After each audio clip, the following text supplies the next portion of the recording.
Olá, eu me chamo Cléucio Santos Nunes e estamos no Saber Direito Responde. Neste bloco, alunos de Direito farão perguntas a respeito dos temas que foram abordados nas aulas de Direito Tributário.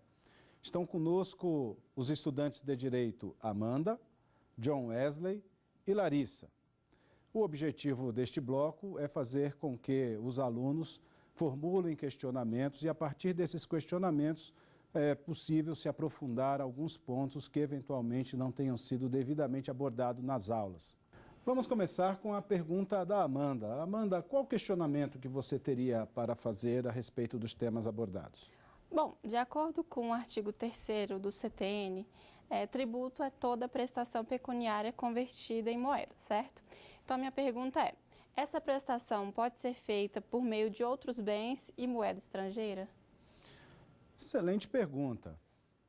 O conceito de tributo, conforme foi abordado na aula 1 e também na aula 2, é um conceito definido pelo Código Tributário Nacional e no artigo 3º, como disse a Amanda, está previsto que tributo é toda prestação pecuniária em moeda ou cujo valor nela se possa exprimir. Muito bem, essa primeira passagem do conceito tem muito a ver com a resposta que pode ser dada para a pergunta da Amanda. Em primeiro lugar, quando o Código Tributário Nacional se refere a toda prestação pecuniária e quando se refere à palavra pecuniária, está querendo aludir ao fato de que a obrigação tributária deve ser resolvida por meio de dinheiro. Pecúnia é sinônimo de dinheiro. E mais do que isso, o CTN ainda complementa essa ideia, dizendo que é em moeda ou cujo valor nela, na moeda, se possa exprimir. Portanto, é possível se receber, a título de pagamento de tributo, bens que não sejam o dinheiro, mas que possam ser expressos em dinheiro para resolver a obrigação tributária? Bom, isso é possível, desde que exista previsão legal específica para essa possibilidade. A regra geral é que os tributos devam ser resolvidos, devam ser pagos em dinheiro. Mas a lei pode determinar, por exemplo, que se paguem tributos por meio de dação em pagamento. Mas tem que existir uma lei específica permitindo essa possibilidade. Caso não haja uma lei específica permitindo que isso ocorra, aí não é possível se receber o pagamento de tributos por meio de bens. E a pergunta da Amanda também tem um outro lado, tem um desdobramento, sobre a possibilidade de se receber o pagamento de tributos por meio de moeda estrangeira. Bom, é verdade que nas relações comerciais, especialmente no comércio exterior, as obrigações são todas elas calculadas em moeda estrangeira, especialmente o dólar. Mas no direito tributário brasileiro, há uma vedação expressa no Código Tributário Nacional, mais exatamente no artigo 143, que no momento do lançamento tributário, as obrigações que foram calculadas em moeda estrangeira devem ser convertidas para a moeda nacional.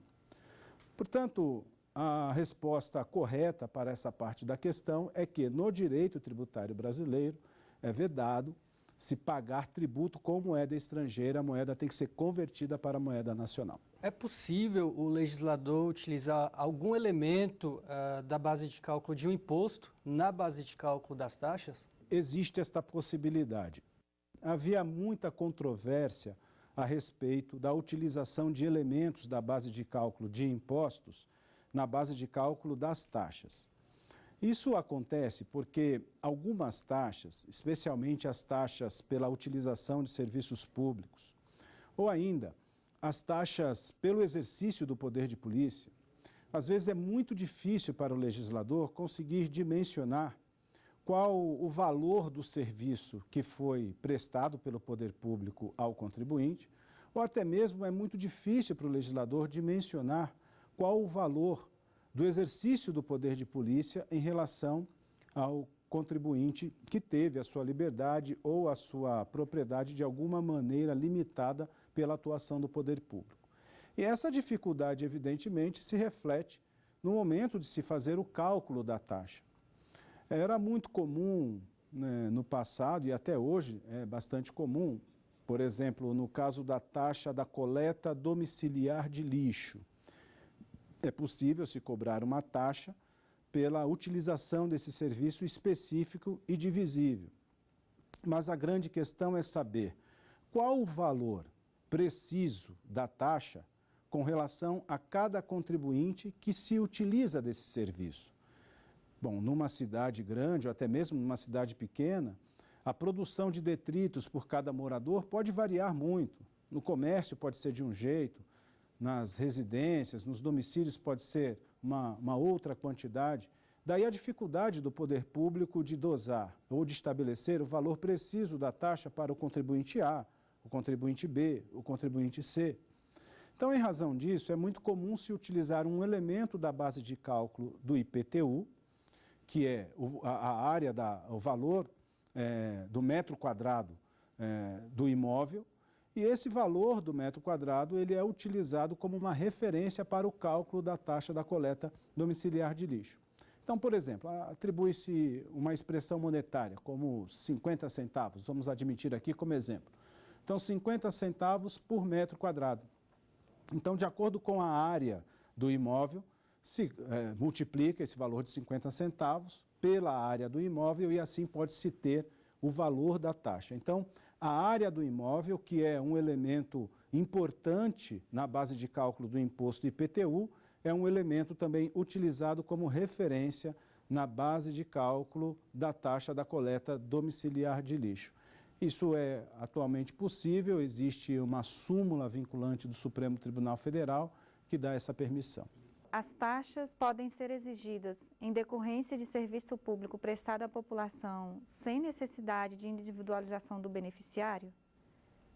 Não, Larissa. As taxas são tributos que seguem o princípio do benefício, conforme eu expliquei na aula 1, e em decorrência dessa orientação do princípio do benefício, é necessário para a exigência das taxas que se especifique quem é o contribuinte, portanto, o usuário do serviço, quanto também é necessário se especificar qual serviço que está sendo efetivamente utilizado e até mesmo se mensurar o quanto de serviço público que está sendo obtido por cada usuário e, portanto, por cada contribuinte.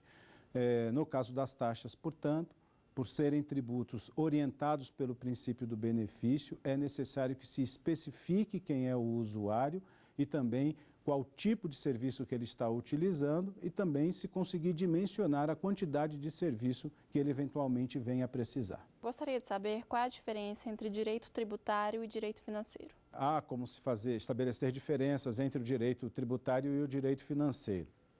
Eu diria que o direito tributário é uma decorrência do direito financeiro. Primeiramente, nos estudos acerca da economia pública ou da economia política, se desenvolveu teorias em torno do direito financeiro. É como se o direito financeiro tivesse a pretensão de organizar conceitos, institutos que já eram conhecidos pela ciência das finanças. Esses conceitos e esses institutos foram transferidos para o campo do direito. Direito financeiro, muito sinteticamente, significa a organização jurídica, por meio de leis, de conceitos e institutos da ciência das finanças e que são muito importantes, não só para a gestão dos recursos públicos, como também influenciam fortemente no direito tributário. Mas há uma diferença. Direito tributário é diferente de direito financeiro. E como é possível se estabelecer esta diferença? É porque o direito tributário afirma-se, historicamente, que ele aparece na história do direito do Ocidente na primeira metade do século XX, mais especialmente na Alemanha, em 1919, com o Código Tributário Alemão. E naquela oportunidade foi possível se estabelecer alguns conceitos que estão muito mais relacionados à relação entre o cidadão e o Estado com relação à exigência dos tributos. O direito financeiro, ele fica com uma etapa posterior, ou seja, com uma etapa referente à aplicação, à gestão, à execução dos recursos públicos. E digo mais, no direito financeiro não se estuda apenas a espécie de receita chamada tributo. Outras receitas também são examinadas no âmbito do direito financeiro. O tributo é apenas uma espécie de receita pública estudada no campo do direito financeiro. Os tributos se classificam como receitas derivadas, porque existem também as chamadas receitas originárias. Qual a diferença entre uma e outra? As receitas originárias são aquelas que decorrem da gestão do patrimônio público. Então, quando o poder público aliena um bem seu, como um imóvel, até mesmo ações de empresas estatais, isso gera receitas originárias para o poder público, porque são receitas que decorrem da administração do patrimônio público, diferente dos tributos. Com os tributos, a legislação prevê fatos geradores e, se esses fatos são praticados pelos contribuintes, nascerá para eles a obrigação de pagar os tributos. Portanto, o tributo está localizado no âmbito do direito financeiro como receitas derivadas, porque são receitas que derivam do poder estatal de criar receitas, de gerar receitas, como é o caso dos tributos. Então, do ponto de vista didático, é perfeitamente possível se distinguir direito financeiro do direito tributário. Nós sabemos que o preço de serviço público não se inclui em uma das espécies de tributo. A minha pergunta é, qual seria a natureza jurídica do preço de serviço público? Olha, seguramente os preços públicos, assim como as tarifas, não são tributos. A explicação para isso está no próprio conceito de tributo.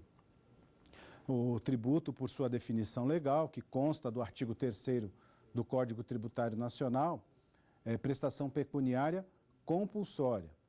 Isso significa que os tributos são pagos independentemente da vontade de quem tem a obrigação de pagar. Para se pagar tributos, basta que se pratique os fatos que estão definidos na legislação como suficientes para gerar a obrigação de pagar o tributo. É diferente dos preços públicos e tarifas, porque o que leva ao pagamento de uma tarifa ou de um preço público não é exatamente uma imposição legal, mas sim a vontade do usuário de um eventual serviço ou de qualquer atividade que o poder público ofereça e que a pessoa tenha que pagar um determinado preço ou uma determinada tarifa para poder se beneficiar dessa atividade. Então, o que distingue o tributo do preço público é exatamente a compulsoriedade, que está presente nos tributos e está ausente nos preços públicos. Os preços públicos, tarifas, são mais bem examinados ou estudados no âmbito do direito administrativo. O direito tributário fica mais exatamente com as cobranças tributárias e que tem essa característica da compulsoriedade.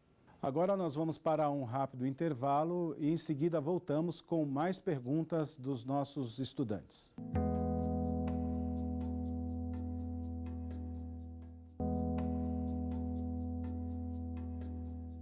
Estamos de volta no Saber Direito Responde e agora com o questionamento da estudante de Direito, Larissa. Larissa, qual a sua pergunta? Com relação ao princípio da equidade vertical, os impostos são progressivos na medida que a renda se eleva? Esse foi um tema que eu abordei na aula 1 a respeito dos fundamentos que orientam a tributação e esses fundamentos eles estão fora exatamente do direito positivo. O direito tributário, do ponto de vista formal e positivo, ele se aproveita de alguns conceitos, de alguns princípios que são suficientes ou talvez sirvam de orientação para princípios e normas tributárias. E é o caso da chamada equidade vertical. A equidade vertical é um oposto ou uma ideia antagônica à de equidade horizontal. Talvez seja mais fácil a gente entender a equidade horizontal para compreender melhor a vertical. A ideia de equidade horizontal significa que no Estado de Direito todos são iguais perante a lei. Portanto, com a legislação tributária não será diferente. A legislação tributária deverá dar um tratamento isonômico, igualitário, para todas as pessoas que se encontrarem nas mesmas situações. A questão é que, em matéria de tributação, especialmente quando se fala de tributação sobre a renda, ou até mesmo sobre o patrimônio, tanto a renda quanto o valor dos bens patrimoniais podem variar muito. No caso específico da renda, as pessoas podem ter rendas diferentes. Uns podem ter mais, outros podem ter menos. Um tratamento justo ou equitativo que se pretenda para a tributação tem que levar necessariamente em consideração as diferenças de rendas, exatamente porque as pessoas podem obter rendas em montantes diferentes. A ideia da equidade vertical alcança exatamente esse ponto, quando há diferenças de renda ou diferenças de valores patrimoniais. E especificamente com relação ao direito tributário, o instrumento da progressividade, que é um instrumento de efetivação do princípio da capacidade contributiva, está exatamente alicerçado na ideia de equidade vertical. Então, professor, é correto afirmar que a teoria do sacrifício está intimamente ligada à equidade vertical? Sim, essa pergunta formulada pela Amanda é como se fosse um desdobramento da pergunta anterior e ela serve para esclarecer melhor tanto o princípio da capacidade contributiva quanto o instrumento da progressividade. Os impostos são tributos que estão alicerçados na ideia do sacrifício comum ou do sacrifício igual, exatamente porque os impostos servem para manter a burocracia estatal. Portanto, pagam-se impostos em razão de fatos geradores que são praticados, mas a receita dos impostos não é destinada especificamente para uma determinada despesa, um determinado órgão, um determinado fundo da administração pública. Os impostos são pagos em razão de fatos geradores que são praticados, e esses fatos geradores, esse é um detalhe importantíssimo, são fatos geradores definidos pela legislação que não têm relação com a atividade do poder público. E é isso que justifica, portanto, a exigência dos impostos. Diferentemente do que acontece com as taxas. No caso das taxas, o poder público necessita atuar em relação ao contribuinte e é em razão dessa atuação que o contribuinte paga taxas. Portanto, o princípio que orienta a espécie tributária taxa é o princípio do benefício. Então, é perfeitamente possível se argumentar que o princípio do sacrifício comum ou do sacrifício igual é um princípio que orienta a tributação modernamente também, e os impostos constituem a espécie tributária que tem como referência esse princípio do sacrifício comum. Vamos à pergunta do John Wesley. A minha dúvida é em relação aos empréstimos compulsórios, né? Mais especificamente o que está no inciso 2 do artigo 148 do CTN. Na sua opinião, uma emenda à Constituição poderia excluir a menção ao princípio da anterioridade para tornar compatível esse empréstimo com a ideia de urgência? Olha, uma questão bastante interessante. De fato, a Constituição Federal, no artigo 148, ela prevê em que circunstâncias os empréstimos compulsórios poderão ser instituídos. A primeira previsão é nos casos de guerra externa ou sua iminência ou de calamidade pública. E para esses casos, exatamente porque a guerra externa ou a calamidade pública pressupõe a urgência, a Constituição afasta a exigência do princípio da anterioridade para a cobrança do empréstimo compulsório nessas circunstâncias. Mas, realmente, com relação ao inciso 2º do artigo 148, a Constituição diz que é possível se instituir essa espécie tributária nos casos de investimento público urgente e de relevante interesse nacional. E, ao mesmo tempo, esse inciso também exige que se atenda ao princípio da anterioridade, inclusive a anterioridade comum, que é aquela do exercício financeiro. Então, seria possível compatibilizar ou teria sido a Constituição incoerente ao prever uma situação de urgência e, ao mesmo tempo, exigir o princípio da anterioridade para que o tributo possa ser efetivamente cobrado? Bom, é difícil dizer que a Constituição foi incoerente ou que o dispositivo constitucional é inconstitucional, porque não faria sentido. Agora, a pergunta formulada pelo John vai na linha de que seria possível uma emenda constitucional retirar do texto da Constituição essa menção ao princípio da anterioridade? Eu vou emitir a minha opinião. Eu creio que não, porque a menção ao princípio da anterioridade acaba por revelar uma garantia individual, um direito individual do contribuinte, de que a anterioridade seja respeitada nesse tipo de empréstimo compulsório ou nessa situação que a Constituição previu para a cobrança do empréstimo compulsório. Então, parece-me que uma emenda que viesse nesse sentido de retirar do texto da Constituição a alusão ao princípio da anterioridade seria uma emenda constitucional tendente a abolir direitos fundamentais, o que é vedado pela Constituição Federal.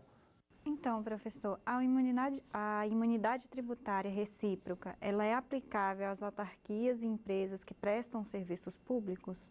A imunidade tributária, como nós vimos, é uma proteção prevista pela Constituição em que não se pode instituir impostos ou, em alguns casos, outros tributos em relação a determinados contribuintes. Com relação à pergunta específica da Larissa, ela pergunta se existe a previsão de extensão da imunidade tributária para as autarquias e fundações e empresas públicas. Com relação às autarquias e fundações, a resposta é bem objetiva. Sim, existe uma previsão na Constituição Federal, no artigo 150, de que a imunidade tributária recíproca ela é extensível para as autarquias e fundações mantidas pelo poder público. Mas com relação às empresas públicas é um ponto mais delicado, porque não existe esta previsão constitucional de extensão da imunidade para empresas públicas e muito menos para sociedades de economia mista. Mas o Supremo Tribunal Federal já estabeleceu o entendimento de que quando a empresa pública for prestadora de serviços públicos no sentido estrito, ela pode se valer do princípio da imunidade tributária recíproca. O precedente nesse caso foi o caso dos Correios. Os Correios, nos anos 2000, postularam o benefício dessa imunidade tributária recíproca com relação aos serviços que prestava e que presta ainda, os serviços postais. E o Supremo Tribunal Federal entendeu que sim, é possível se aplicar o princípio da imunidade tributária recíproca para os serviços postais. O problema é que, posteriormente, a partir de 2009, o Supremo Tribunal Federal também estabeleceu o que era serviço exclusivo dos Correios e o que não era serviço exclusivo dos Correios. E aí se gerou uma nova discussão. Com relação aos serviços específicos dos Correios, que são serviços públicos, não havia dúvida de que poderia se valer da imunidade tributária recíproca. Mas os serviços que não fossem específicos? Bom, o Supremo Tribunal Federal, em 2013, firmou a jurisprudência e, portanto, reafirmou a jurisprudência passada num recurso extraordinário 601-392, o Supremo Tribunal Federal entendeu que é possível, sim, no caso dos Correios, mesmo quando o serviço não for exclusivo de Correios, ele se valer do princípio da imunidade tributária recíproca. A base do entendimento do Supremo Tribunal Federal para isso foi o chamado subsídio cruzado, porque quando os Correios vão atuar num segmento que não é exclusivo deles, é para subsidiar o serviço postal que é exclusivo dos Correios. Então, em razão dessa previsão de subsídio cruzado, acabou o Supremo Tribunal Federal entendendo que é possível se estender o princípio da imunidade tributária recíproca para empresas estatais, e nesse caso os Correios. Bem, chegamos ao fim do nosso Saber Direito Responde. Gostaria de agradecer imensamente a participação dos estudantes de Direito, a Amanda, o John Wesley e a Larissa pelas perguntas muito bem formuladas. Agradecer também a atenção de todos os telespectadores a respeito deste programa Saber Direito e dizer que a minha expectativa é que nesse conjunto de aulas, na participação dos estudantes, possa ter conseguido, de alguma maneira, transmitir um pouco mais de direito tributário para todos os nossos telespectadores. Muitíssimo obrigado. Ficou com dúvidas sobre o assunto? Então mande um e-mail para saberdireito@stf.jus.br. E você também pode estudar pela internet acessando o site tvjustiça.jus.br.